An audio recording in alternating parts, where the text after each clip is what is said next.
to the other story which has been developing through the afternoon, that statement from President Cyril Ramaphosa last night that he's going to ask Eskom to forego or defer or suspend its power price increase of 18%. That's after the energy regulator Nersa said Eskom could increase its tariff, its prices, by 18% this year and 12% next year. Eskom says it doesn't have enough money for diesel at the moment and needs more money to keep fixing, building and maintaining its power plants. Trevor Shaku is the spokesperson for the South African Federation of Trade Unions. Trevor, good afternoon to you. How do you view the President's comment? Is he right to ask Eskom not to take this increase? Can you come again? I can't hear you. How do you see the President's comment? Is he right to ask Eskom to suspend this price increase? Yes, we actually had called, in the wake of Nersa approving this particular tariff hike, we actually commented and rejected the tariff hike because we said that in the context of the rising cost of living, which has made life very expensive and unaffordable for our members and workers in general, that it was not going to be helpful for these particular workers. And as a result, we had rejected it. But also, we were looking at the fact that the approval of this tariff hike is in the wake of the crisis that has engulfed Eskom, and this crisis was not really created by workers and the citizens in general. It was created by the incompetence of management at Eskom successively over years, but also by government and its policies. So, I accept your argument. Do you believe the President is the right person to say that and to say that now? We have a regulatory process that took place in public. We all saw it. Only after that process does the President, and he is the President, stands up and says, well, Eskom shouldn't do it. I think your job as a union is, frankly, to oppose this increase. But is it the President's job?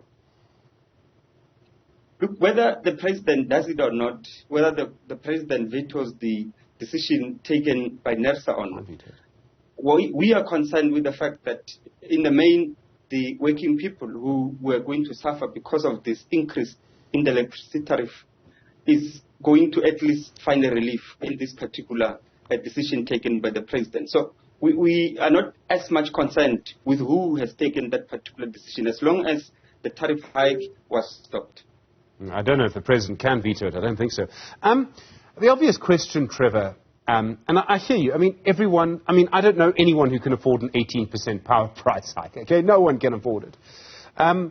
But especially the poor, especially the people that you represent, particularly. But we have a situation where if we don't pay more for electricity now, the entire system could just fall over because Eskom needs the money.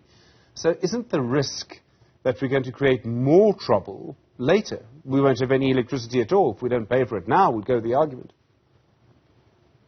The government must make money available to ensure that Eskom is able to deal with its crisis. This should not be passed on to consumers who, as we have said and demonstrated over time, that the rising cost of living has actually made it very unaffordable and their living conditions even worse. So government has the responsibility and the duty to intervene in this crisis. If Eskom indeed requires this kind of revenue to be able to deal and fix some of its problems, then government must intervene and ensure that it avails money for such particular maintenance, for the management to be able to fix whatever they want and need to fix in order to ensure that they are able to give our people an uninterrupted supply of electricity. So this is our concern. So we have said that two problems have occurred in the past. The first one was that the commercialization that started in 1984 under the National Party government and the corporatization in 2000 and 2001 has actually meant that Eskom is going to have to look somewhere for extra money to ensure it generates through revenue so that it can cover its own costs. As a result of that, Eskom is left with having to raise a lot of money through pricing. And all of its costs, including the absorption of the debt it has incurred over years because of corruption, has to be absorbed through prices. That is unfair for our comrades. This is unfair for our members. This is unfair for our workers and citizens at large. And as a result, we think that government must intervene in this crisis to ensure that it avails money for Eskom to fix its problems, not through the people. So, Trevor, I may agree with you.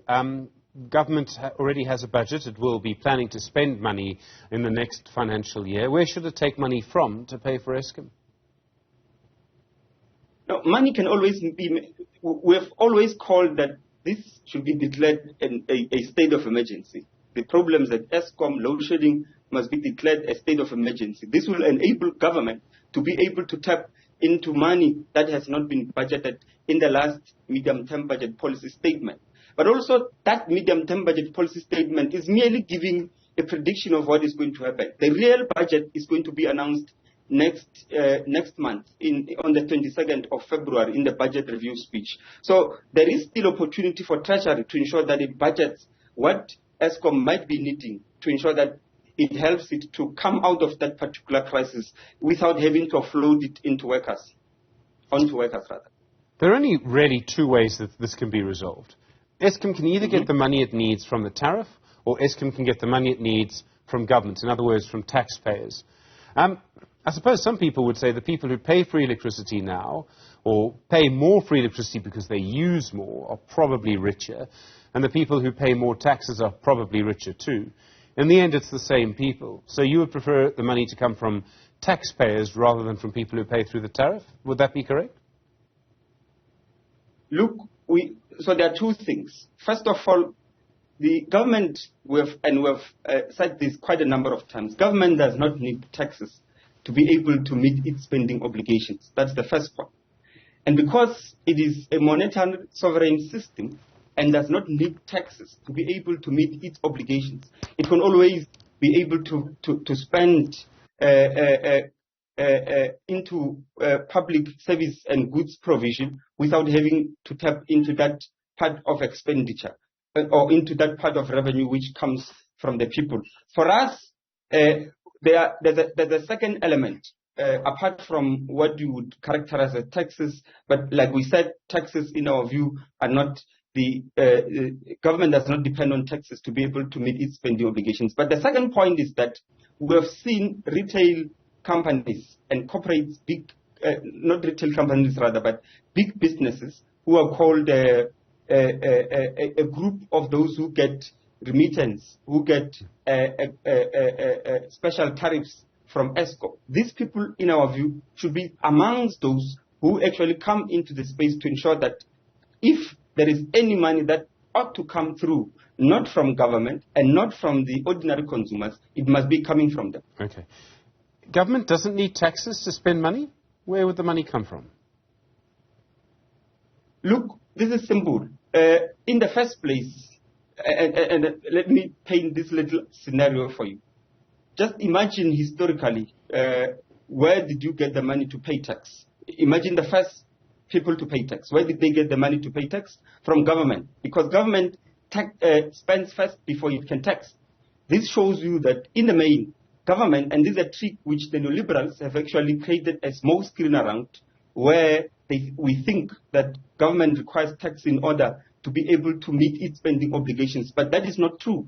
Because even if you trace it historically, it is government that spends that spends first and tax later, which means it has spent its currency into existence first. So this it can always do, and it always actually do in a number of ways. So the idea that government ought to rely on tax alone or taxes, Trevor, I'm sorry to just so publicly disagree with you, but I think I'm afraid to say I don't quite understand your argument at all.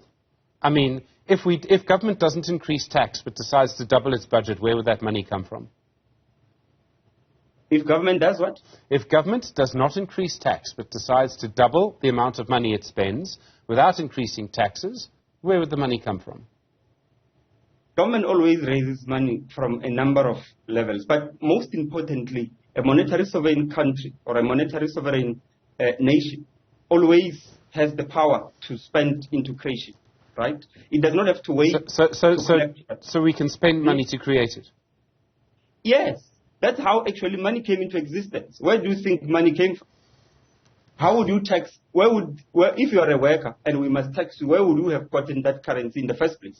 Well, you would have got it because you would have been paid it by your employer. There's a difference between a currency system And where would and the currency employer have system. taken that? Well, there's a difference between a currency system. The origins of money and the origins of tax may be completely different to each other.